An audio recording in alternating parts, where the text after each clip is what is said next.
53주 동안 우리 찬양대가 우리 하나님께 영광을 돌리며 또 우리의 마음에 주님의 그 은혜를 고백하게 하는 그 귀한 시간들 너무나도 감사한데요.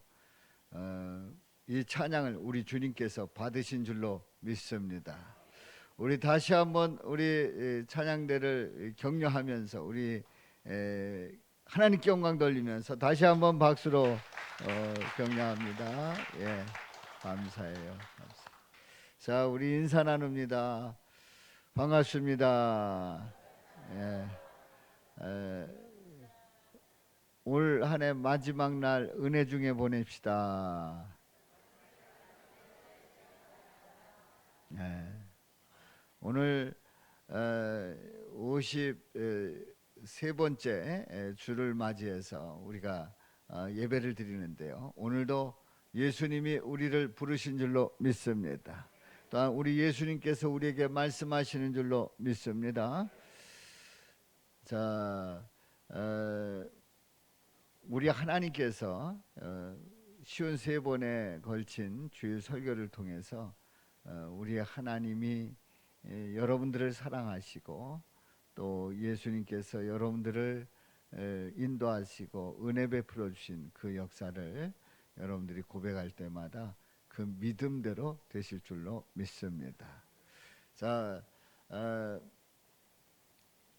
이런 영화가 있습니다. 버킷리스트라고요. 버킷리스트. 이 버킷리스트는 잭 니콜슨과 모건 프리먼이 주연을 했는데요. 이제 공동 주연이죠. 주연을 했는데 가정을 위해서 헌신하는 정비사 카터라고 하는 인물과 그리고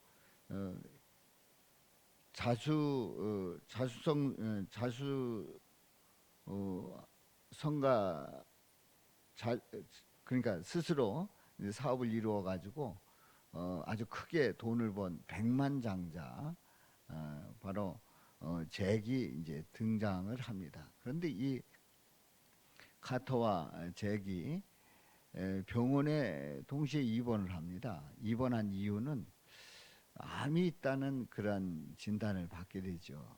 뭐 암 진단이 있다고 해서 뭐 다 큰일 나는 건 아니지 않습니까? 다 치료할 수 있지 않습니까? 그래서 병원에 입원해서 이 두 사람은 이제 정밀 검사를 받습니다. 근데 두 사람은 평소에 알고 있던 사람이 아니죠. 병원에 입원해서 알게 된 거예요.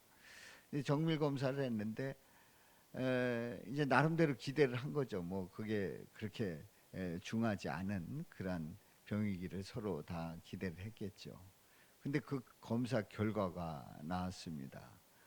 병이 어렵다는 그런 결과가 나왔고, 그리고 이 두 사람의 공통점이 살 날이 그렇게 멀지 않다는 거죠. 살 날이 그렇게 많이 남지 않았다는 공통점이 있습니다.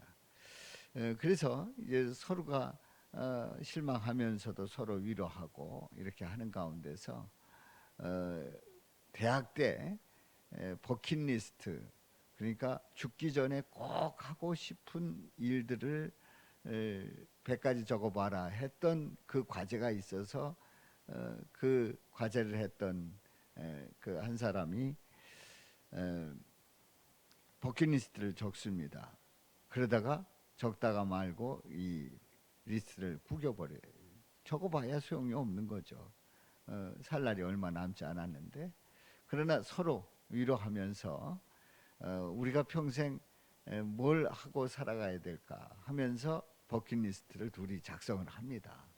그리고 뭐 완쾌돼서 태어난 게 아니고 이제 뭐 죽음을 앞둔 그러한 두 사람이 함께 퇴원을 해서 그 버킷리스트, 죽기 전에 꼭 하고 싶은 그러한 일을 하나씩 지어가면서 다시 하나씩 이루어가면서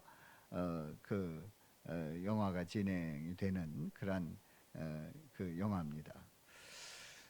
우리는 죽기 전에 꼭 하고 싶은 일이 있지 않습니까? 그것을 한번 적어보고 그것을 하나씩 이루어가는 것도 참 소중하다 생각을 합니다. 근데 이 버킷리스트라고 하는 이 말이 어디서부터 시작이 되었냐면 그 양동이를 차버린다, 버킷을 차버린다라고 하는 그런 그 말에서 시작이 됐다는 거죠. 옛날에 이제 사형을 집행할 때 교수형을 하는 사람들이 양동이 위에 올라가서 목에 밧줄을 걸고 있으면 그 양동이를 차버리는 거예요. 그러면 이제 그 사형이 집행이 되는 거죠. 근데 그 양동이의 의미를 두고 있는 거예요. 버킷리스트가. 생각해 보십시오. 바로 죽기 전에 얼마나 그 삶이 후회가 됐겠어요. 아, 내가 이렇게 살지 말걸. 내가 뭐 어떤 일들을 해야 했었는데 뭐 등등. 그 순간에 얼마나 많은 생각이 있고 하고 싶은 일들이 얼마나 많겠어요. 그런데 결국은 그 일들을 이루지 못하고 이제 교수형에 처해진단 말이죠. 그래서 이제 버킷리스트가 그 단어가 이제 나왔고 영화를 통해서 이 버킷리스트 영화를 통해서 많은 사람들이 목록을 작성하고 하나씩 지어가면서 일평생 하고 싶은 일을 꼭 이루려고 하는 그런 모습들을 봅니다. 근데 버킷리스트를 대개 이제 100가지를 이렇게 그 기록을 하고 내 평생에 꼭 해야 되겠다 해서 해나가는 그런 사람들을 주변에서도 볼 수가 있습니다. 우리는 어떻게 보면은 100가지가 아니더라도 50가지, 30가지 뭐 이렇게 나름대로 정해서 우리가 한 해를 보내면서 얼마나 아쉬워요. 아쉬운 이때에 새해에는 내가 적어도 이런 일들을 해야지 하면서 버킷리스트를 작성을 하고 그것을 하나하나씩 이루어가는 것도 지혜로운 방법이다 생각이 듭니다. 성경에 버킷리스트를 작성을 하고 이걸 꼭 이루고 싶었던 인물이 있었어요. 그 인물이 오늘 성경 말씀에 나옵니다. 우리 예수님이 태어나고 그리고 이제 40일 만에 성전에 올라갑니다. 그런데 그 예루살렘에 시몬이라는 사람이 있었어요. 아주 경건하고 의로운 사람이었는데 이 사람은 성령의 인도함을 받는 사람이었어요. 그런데 이 시몬이 어떤 지시를 받냐면 죽기 전에 그리스도를 보리라. 그리스도를 보기 전에는 죽지 아니하리라고 하는 그 성령의 지시를 받게 됩니다. 죽기 전에 그리스도를 보게 된다는 거지요. 자, 이 성령의 지시를 받은 이 시므온은 나이가 들고 이제 살 날이 많지 않다는 걸 아는데 그리스도를 본다는 거예요. 그러다가 우리 예수님, 성전에 오신 예수님을 만나게 됩니다. 그 성전에 오신 예수님을 안고 찬양과 영광을 돌리고 그리고 그 예수님이 앞으로 어떤 일을 하실지를 이 시몬이 말하고 있습니다. 그것이 오늘 이 본문 말씀이에요. 그래서 저는 세 가지 질문을 던져봅니다. 첫 번째로 죽기 전에 꼭 하고 싶은 일은 뭘까요? 여기서 시몬을 말합니다. 시몬이 죽기 전에 꼭 하고 싶은 일은 무엇이었을까요?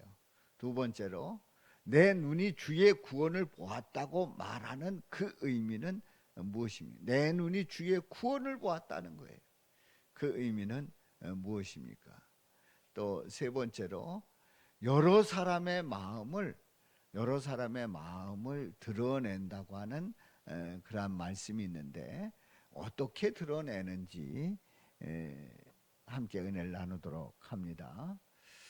하나님의 형상대로 지음받은 인간들은 그야말로 하나님의 형상을 입었고 그리고 하나님께서 명령하신 그 명령을 되새길 때마다 엄청난 기대를 하게 되고 그리고 그 일들을 이루면서 그 하나님의 역사하심을 기다리게 된단 말이지요.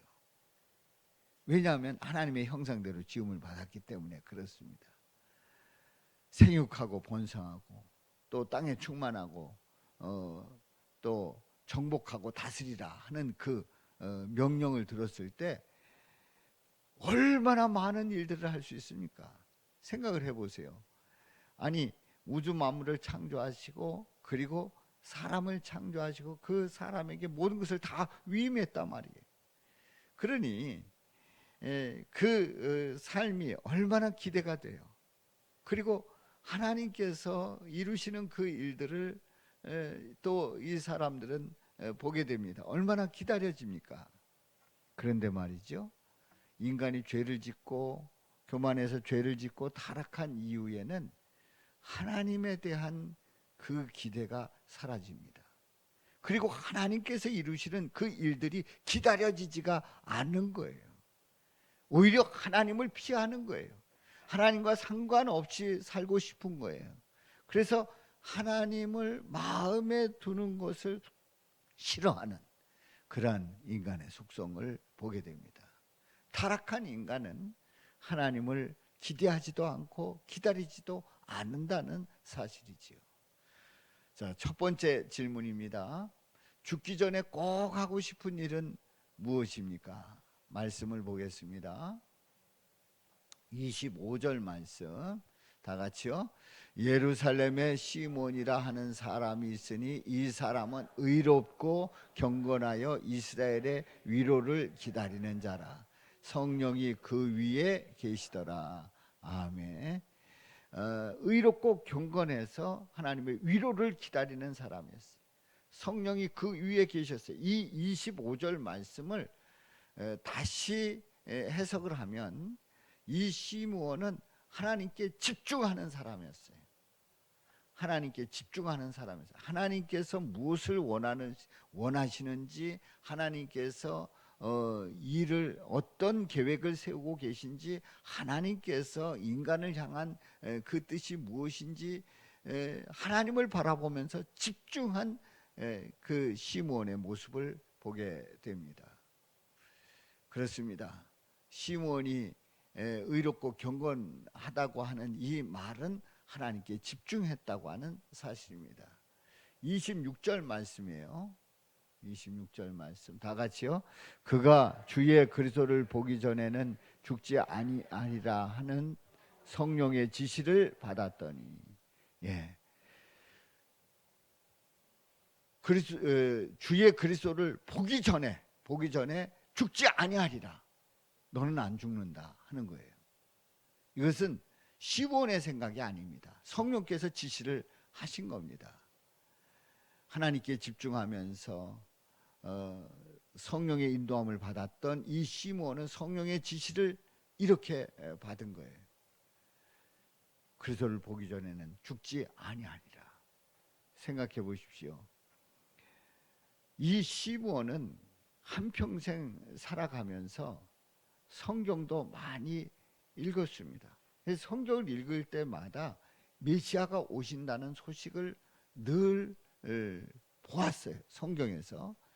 그래서 그 메시아를 기다리고 있는 이 시몬입니다. 그런데 이 성경은 모세의 율법과 또 선자의 글과 그리고 시편에 기록된 모든 말씀들이 누구를 가리키고 있다고요? 예수님을 가리키는 거예요. 예수님. 바로 메시아 되시는 예수님을 가리킵니다. 그런데 이 시므온은 그 그리스도를 본다는 거예요. 시므온을 본다는 거예요. 시므온은 그리스도를 본다는 거예요. 그러니까 시므온에게 있어서 버킷리스트, 죽기 전에 꼭 하고 싶은 일이 누구를 배우고자 하는 거예요? 예수 그리스도를 배우고자 하는 그 간절한 마음이 있었어요. 나는 죽을 수 없다. 그리스도를 보기 전에는 나는 죽을 수 없다. 이게 간절했어요. 나이가 들고 그리고 스스로 살 날이 그렇게 많지 않다는 걸 아는 이 시므온이 정말 간절했던 거예요. 그 그리스도를 만나고 싶었던 거예요. 그야말로 성경에서 말하고 있는, 성경에서 바로 이분이다라고 말씀하고 있는 그 그리스도를 보게 된다는 거지요. 이 시므온의 버킷리스트는 어떻게 되었을까요? 자, 다음 봅니다. 우리는 이제 두 번째 질문을 하는데, 두 번째 질문, 내 눈이 주의 구원을 보았다고 말하는 의미는 무엇일까요? 내 눈이 주의 구원을 보았다, 주의 구원을 보았다, 그렇게 말하는 의미는 무엇일까요? 자, 성경을 보겠습니다. 자, 27절 말씀 시작. 성령의 감동으로 성전에 들어가매 마침 부모가 율법의 관례대로 행하고자 하여 그 아기 예수를 데리고 오는지라. 예, 생각해 보십시오. 그리스도를 보기 전에는 죽지 아니한다 하는 그 말씀을 들었는데, 시므온이 성령의 감동을 받았어요. 성전에 들어가고 싶은 거예요. 성전에 가고 싶은 거예요. 성전에 들어갔는데 마침 부모가 율법의 관례대로, 그러니까 율법의 관례 그 말씀들을 쭉 보면 40일 만에 이제 성전에 들어오십니다. 행하고자 하여 그 아기 예수를 데리고 옵니다. 부모가 아기 예수를 성전에 데리고 들어오는 거예요. 시므온이 그 모습을 보았어요. 만난 거죠. 28절 말씀 시작. 시므온이 아기를 안고 하나님을 찬송하여 이르되. 예, 시므온이 그 아기를 안았어요. 하나님을 찬송합니다. 죽기 전에 반드시 그리스도를 만난다는 거죠. 그리스도를 뵙는다는 거예요. 그 예수님을 만난 거예요. 그 예수님을 품에 안은 거예요. 품에 안은 이 시므온은 하나님을 찬송합니다. 하나님께 영광을 돌립니다. 너무너무 감사한 거예요. 너무너무 감사한 거예요. 그리스도, 그는 누굽니까? 구원의 주 그리스도를 품에 안은 겁니다. 하나님께 영광을 돌립니다. 그 다음 말씀을 봅니다. 자, 이 시므온이 하나님을 찬송하면서 이렇게 고백을 합니다.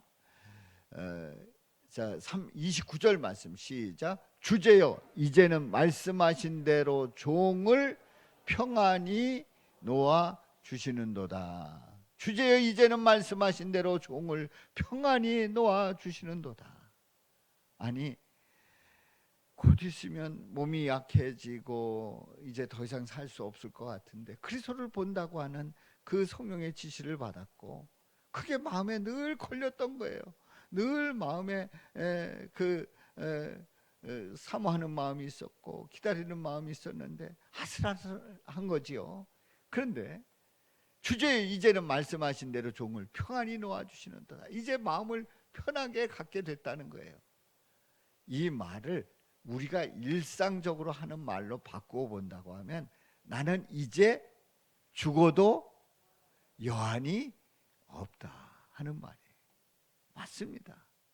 이제 나는 죽어도 여한이 없습니다. 그리스도를 배웠으니 이제는 죽어도 여한이 없습니다. 이렇게 고백을 하는 거지요. 그러면서 30절부터 32절에 보면은 이제 세 가지를 고백을 하고 있습니다. 이 시므온이 죽어도 여한이 없는 그 이유를 정확하게 말씀하고 있어요. 첫 번째로, 내 눈이 주님의 구원을 보았다는 거죠. 주님의 구원을 보았어요. 그 아기 예수님을 보면서 주님의 구원이시구나. 다시 얘기해서 이 아기 예수님이 인류를 구원하신다는 사실을 확신하게 되었지요. 그렇습니다. 내 눈이 주의 구원을 보았습니다. 어떻게 구원하신다는 거예요? 이 아기 예수님은 영원히 죽을 수밖에 없는 인간들, 죄인들을 위해서 십자가에서 고난받으시고 피 흘려 죽으신다는 그 사실을 이 시므온은 보고 있는 거예요. 그래서 그를 믿는 자마다, 우리 예수 그리스도를 믿는 자마다 멸망치 않고 영생을 얻는 그 구원의 역사, 그 역사를 이루실 예수님이시라는 사실을 이 시므온은 보고 있는 거지요. 그러니 죽어도 여한이 없는 겁니다. 내 눈이 주님의 구원을 보았습니다. 두 번째로, 죽어도 여한이 없는 이유는 이방 사람들에게 비추는 빛이 되었어요. 그 당시에 사람들은 구원은 선민들에게, 이스라엘 사람들에게, 유대인들에게만 임하는 것으로 생각을 했습니다. 그런데 시므온은 그렇게 보지 않았어요. 이방 사람들에게 비추는 빛이 되신다는 거예요. 이방인들도 구원의 역사가 임하는 그 놀라운 은혜를, 그 빛을 이 시므온은 보았던 거지요. 그러니 죽어도 여한이 없습니다.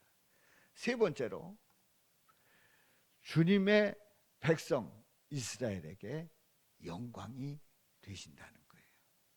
이방 사람들을 비추는 빛이 되는 것뿐만 아니라 주님의 백성 이스라엘에게 영광의 예수 그리스도임을 말씀하고 있습니다. 물론 유대인들은 우리 예수님을 환영하지 않았습니다마는 그들에게도, 믿는 자들에게는 그 영광의 빛이 되시는 우리 예수님의 모습을 보게 되지요. 그렇습니다. 시므온이 죽어도 여한이 없는 그 이유가 구원자 되시는 그 예수님, 이방인들에게 빛이 되시고 이스라엘에게 영광이 되시는 그 예수님, 그 예수님을 배웠으니 이제는 죽어도 여한이 없습니다 하는 그 고백을 하고 있는 겁니다. 그렇습니다. 생각해 보십시오. 우리가 죽어도 여한이 없는 그 이유가 뭘까?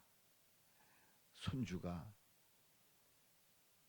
아들이 시집장가 가가지고 자녀를 낳고 그 자녀가 처음에 낳았을 때 그 손주만 안아보면 좋겠다 하다가 그게 어떻게 돼요? 손주가 어디 가는 거를, 학교 가는 거 보고, 가방 메고 가는 거 보고 싶다. 그러다가 이제 중학생 되는 거 보고 싶다. 그러다가 나중에 시집장가 가는 거 보고 싶다. 그 자녀를 보고 싶다. 증손주를 보고 싶다 하는 그런 마음들이 누구에게나 다 있지 않습니까? 다 있어요. 그러면 나는 여한이 없다, 뭐 그렇게 말할 수 있어요. 그런데 시므온은 죽어도 여한이 없는 그 이유는 그리스도를 배웠기 때문이죠. 구원의 주, 빛이 되시고 영광이 되신 우리 예수님을 보았기 때문에 죽어도 여한이 없는 시므온의 고백을 봅니다. 사랑하는 성도 여러분, 우리는 살아가면서 우리 예수님이 내 안에 계셔서 내 안에서 일을 이루시는 그 역사를 보는 것이, 나는 죽더라도 여한이 없습니다 라고 하는 그 고백이 있을 때 하나님의 은혜가 더욱 넘치는 줄로 믿습니다. 그 삶 속에서 하나님의 살아계신 그 놀라운 은혜를 체험하게 될 줄로 믿습니다. 세 번째 질문입니다. 여러 사람의 마음을 어떻게 드러낼까요? 여러 사람의 마음을 어떻게 드러낼까요? 자, 말씀을 보겠어요. 34절 35절에 있는 말씀에 보면 시므온이 이제 그들에게 축복을 합니다. 요셉과 마리아에게 축복을 해요. 그리고 어머니에게 특별히 전하는 말입니다. 이 말은 예수님이 어떤 사역을 하실지를 말씀하고 있습니다. 자, 보라, 다 같이 시작. 보라, 이는 이스라엘 중 많은 사람을 패하거나 흥하게 하며 비방을 받는 표적이 되기 위하여 세움을 받았고, 또 칼이 내 마음을 찌르듯 하리니 이는 여러 사람의 마음의 생각을 드러내려 함이니라 하더라. 예. 여기에서 시므온이 이제 마리아에게 예수님은 이렇게 살아갈 겁니다. 이러한 사역을 하실 겁니다 하는 것을 말씀하고 있는데요. 세 가지로 말씀하고 있어요. 이제 여기서의 예수님의 사역의 가장 중요한 골자는 마음의 생각을 드러나게 한다는 거지요. 마음의 생각을 다 드러나게 한다는 거예요. 자, 마음의 생각을 어떻게 드러나게 하는지 세 가지로 말씀을 합니다. 첫째는 패하거나 흥하게 할 거다. 예수님이 앞으로 패하거나 흥하게 한다. 이런 말씀을 하는 거예요. 아니, 시므온이 이렇게 말하면 얼마나 좋을까요? 모든 사람을 다 흥하게 할 거다. 이렇게 말하면 얼마나 좋을까요? 아니에요.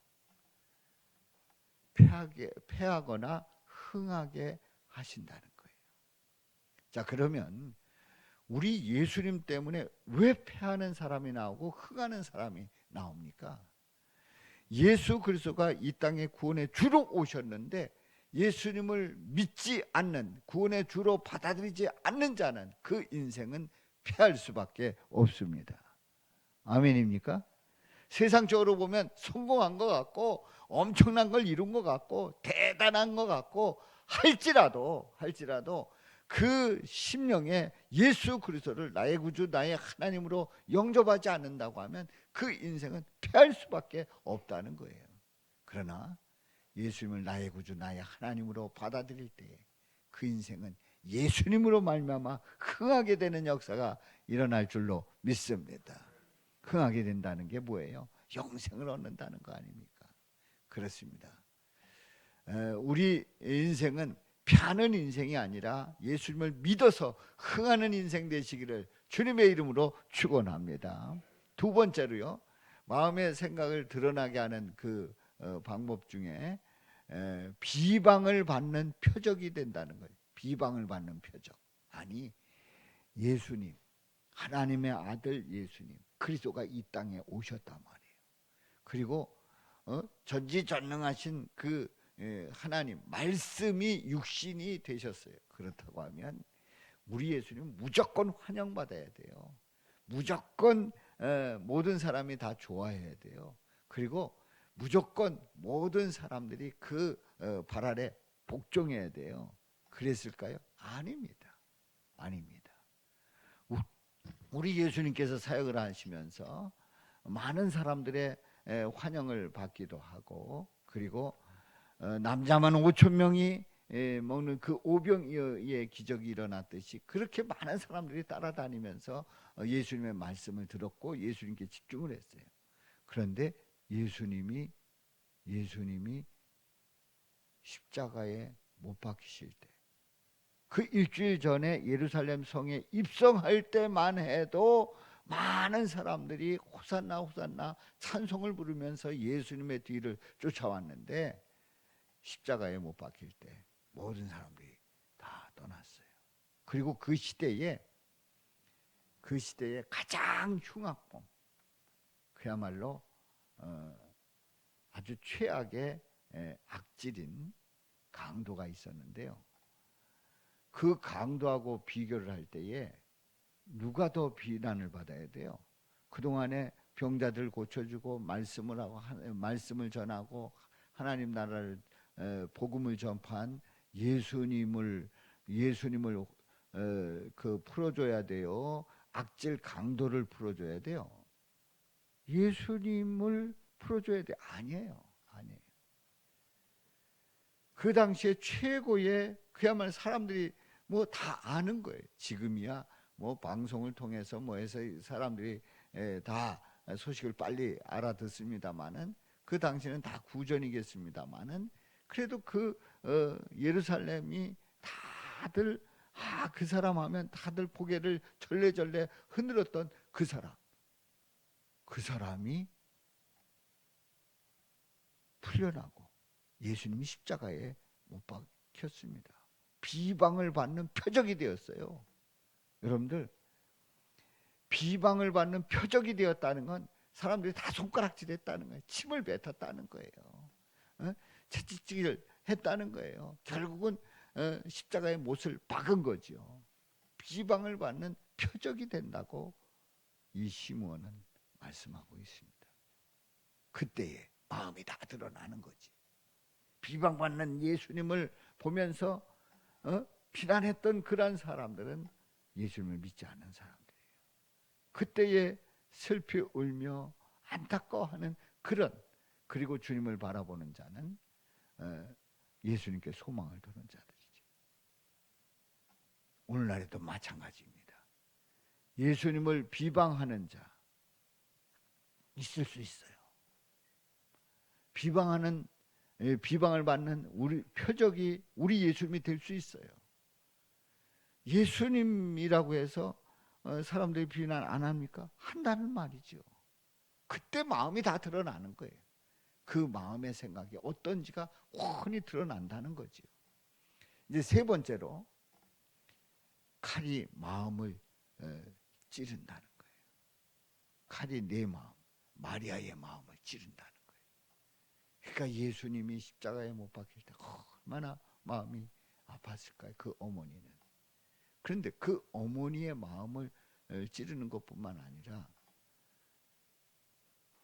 칼, 예수님의 말씀, 예수님이 선포한 그 말씀이 모든 사람들의 마음을 찌릅니다. 마음을 찌릅니다. 예수님의 말씀이 그 심령을 찌르는 거예요. 그런데요, 여기서 이 칼을 용도를 잘 생각해 봐요. 그 칼이 내 마음을 찔렀을 때에 나를 회복시킬 수도 있어요. 왜냐하면 그 말씀의 칼이 나를 팍 찌를 때 너무나도 아픈 거예요. 너무나도 아픈 거예요. 그러면서 회개하고, 그러면서 주님을 더 바라보게 됐을 때 그 칼은 회복의 칼이 될 줄로 믿습니다. 그러나 그 칼이, 마음의 칼이 꽉 찔렀을 때에 반항하고 또 길길이 뛰면서 그러면서 예수님을 욕한다고 하면 결국은 가룟 유다와 같은 그 길을 갈 수밖에 없는 거지요. 그렇습니다. 그러면서 마음이 다 드러나는 거예요. 우리 예수님은 이 땅에 오셔서 우리의 생각을 다 드러냅니다. 우리는 우리의 마음을 누가 다 알겠어요? 저의 마음을 누가 다 알겠습니까? 그러나 우리 주님은 다 보고 계신 거예요. 다 알고 계신 거예요. 그 마음이 다 드러나게 되어 있단 말이지요. 사랑하는 성도 여러분, 우리는 우리의 마음을 드러내시는 우리 주님 앞에 우리 마음을 내어놓고 회개하면서, 주님, 저는 죄인입니다. 주님의 은혜 아니면 살아갈 수가 없습니다. 그 고백으로 나갈 때 우리 주님 만져주시고 회복해 주시고 강건케 하실 줄로 믿습니다. 이런 은혜가 함께 하시기를 주님의 이름으로 축원합니다. 자, 우리 예수님께서 태어나셔서 성전에 나오셨을 때의 말씀을 지금까지 전했습니다. 시므온의 그 고백을 보게 되고요. 근데 지금 이제 시간이 33년이 흘러서 예수님께서 십자가에서 못 박혀 죽으시고 이제는 장례를 모셔야 되는 그런 순간입니다. 이때에 사람들은 예수님의 시신을 모시려고 하지 않아요. 여러분들, 내가 그래도 사회적으로 유명인이고 덕을 끼치고 그 사람 이름만 들으면 알만한 그런 사람을 내가 알고 있다. 그러면 우리는 뭐라고 그래요? 나 그 사람 알고 있다. 그 사람 만나서 식사했다. 그 사람 사인을 받았다. 요즘은 뭐 손흥민 같은 축구 선수를 보기만 했어도 영광으로 생각하는 그런 사람들이 많이 있습니다. 그런데 악질인 사람을 내가 알고 있다고 말해요? 알고 있어도 말하지 않아요. 예수님이 바라바 대신에 십자가에서 처형을 받고 죽으셨단 말이에요. 그러니 십자가에서 죽은 그 사람을 누가 안다고 그러겠어요? 다 피하지. 누가 안다 그러면 아니라는 거예요. 베드로가 그러지 않습니까? 너 같이 있었지? 그랬더니 아니라는 거예요. 아니라는 거예요. 아무도 장례를 모시려고 하지 않습니다. 그런데 아리마대 요셉이 의로운 사람이었는데 이 선하고 의로운 아리마대 요셉이 공회 의원이었고 선하고 아름다운 이 의로운 요셉이 바로 예수님을 모셔다 장례를 모십니다. 예수님이 십자가에 못 박히시는 것에 대해서 공회 의원으로서 찬성하지 않았던 사람이에요. 그렇게 하면 안 된다는 거예요. 그런데 이 사람은 결정적으로 유대인의 동네 아리마대 사람이요 하나님의 나라를 기다리는 자라. 누굴 기다린다고요? 하나님의 나라를 기다리는 자라 말씀하고 있어요. 하나님의 나라를 기다린다는 게 뭐예요? 하나님의 뜻이 이루어지는, 이 땅에 이루어지는 그것을 기다리는 거예요. 바로 예수님이 십자가에 처형을 당하셨지만은 우리 하나님께서 인간들을 구원하시는 그 하나님의 그 역사를 고백하면서 하나님의 나라를 기다리는 자였어요. 그렇습니다. 하나님의 나라를 기다리는 자는 하나님의 은혜를 사모하고 하나님을 바라보면서 하나님께서 이루시는 일들에 대해서 기꺼이 그 어떤 일이든지 받아들이겠다는 자세를 가진 자가 바로 하나님의 나라를 기다리는 자인 줄로 믿습니다. 누가 뭐래도 말이죠. 누가 뭐래도 누가 다 안 한다고 다 도망을 가도 그리고 모른다 한다고 할지라도 이것이 하나님의 뜻이라고 하면은 그 뜻에 대해서 변함없이 그 자리에서 그 뜻을 이루려고 주님을 바라보며 기다리는 자가 하나님의 나라를 기다리는 자인 줄로 믿습니다. 바로 이 요셉이 그랬단 말이지요. 그렇습니다. 우리는 하나님의 나라를 기다리면서 하나님의 뜻이라고 하면 그 뜻에 언제든지 어떤 때는 손해 볼 수도 있어요. 어느 때는 손가락질 받을 수도 있어요. 어느 때는 뭐 비난을 할 수도 있어요. 그럼에도 불구하고 하나님의 나라를 기다리면서 그 뜻을 이루기 위해서 헌신하며 끝까지 나가실 수 있기를 주님의 이름으로 축원합니다.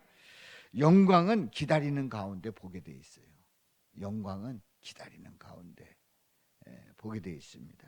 사모하며 기다리는 가운데 예수님의 영광을 보게 되고 그리고 구원의 은혜를 누리게 되어 있지요. 만약에 사모하며 기다리지 않는다고 하면 예수님의 영광을 볼 수가 없어요. 그 구원의 은혜가 임하는데도 불구하고 구원의 은혜인지도 모르고 그냥 지나가는 거예요.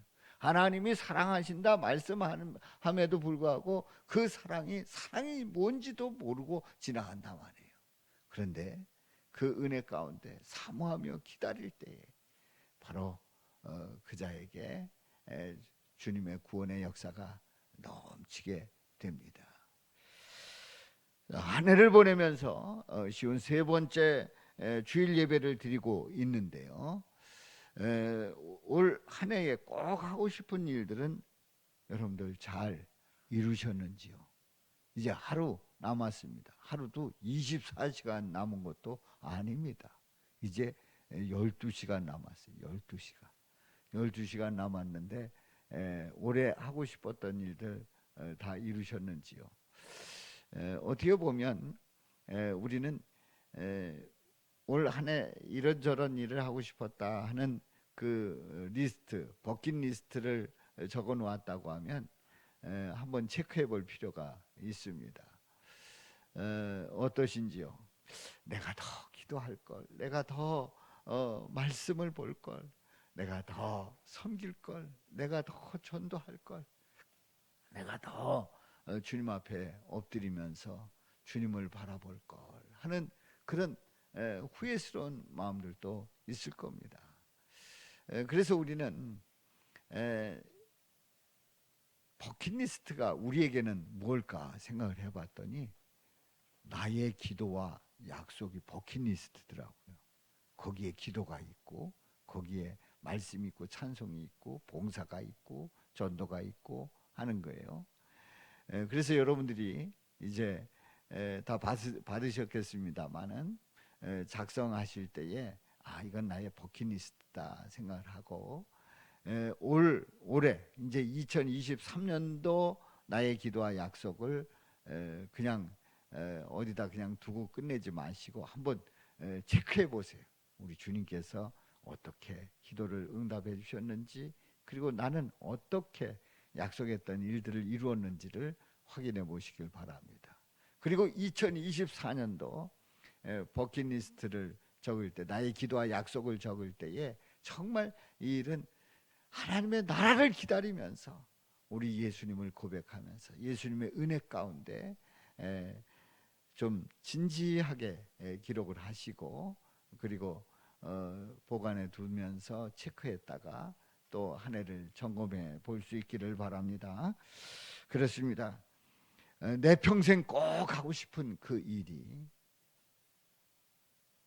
하나님 나라를 기다리는, 그리스도를 뵙기를 원하는 그 시므온의 고백처럼 우리의 고백이 되기를 주님의 이름으로 축원합니다. 그런데 생각해 보세요. 시므온은 그리스도를 기다렸잖아요. 근데 우리는 시므온하고 비교할 때 어떻습니까? 시므온의 그 감격하고 비교할 때 우리는 어떨까요? 우리는요, 예수님이 우리를 위해서 십자가에 죽으셨다는 사실을 성경에서 확인합니다. 그리고 사흘 만에 사망 권세를 깨뜨리시고 부활하셨다는 사실도 우리는 말씀을 통해서 봅니다. 그리고 40일 후에 승천하신 예수님, 그리고 다시 오실 예수님, 그 말씀들을 쭉 봅니다. 시므온이 그렇게 감격하며 찬송했던 그 모습을 고백하면서 비교해 볼 때 우리는 시므온보다 더 복된 사람이라는 사실을 여러분들 깨닫습니까? 그 이유는 우리 예수님께서 이루시는 그 일들을 다 성경을 통해서, 우리가 믿음의 고백을 통해서 우리가 체험하고 있는 거예요.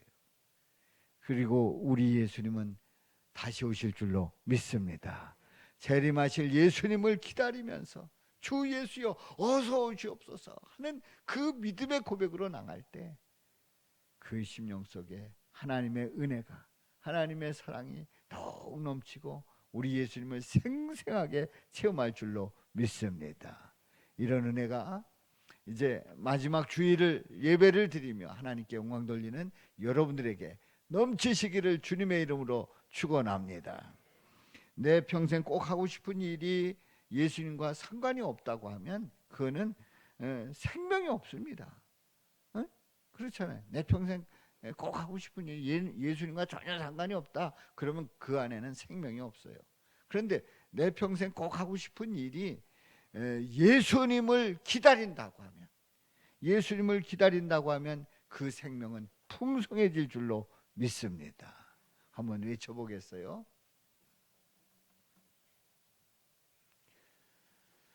내 평생 꼭 하고 싶은 일이 예수님과 상관없으면 생명이 없지만, 내 평생 꼭 하고 싶은 일이 예수님을 기다린다면 생명이 풍성해진다. 아멘. 우리 다 같이요. 시작. 내 평생 꼭 하고 싶은 일이 예수님과 상관없으면 생명이 없지만, 내 평생 꼭 하고 싶은 일이 예수님을 기다린다면 생명이 풍성해진다. 아멘. 살아계신 아버지 하나님,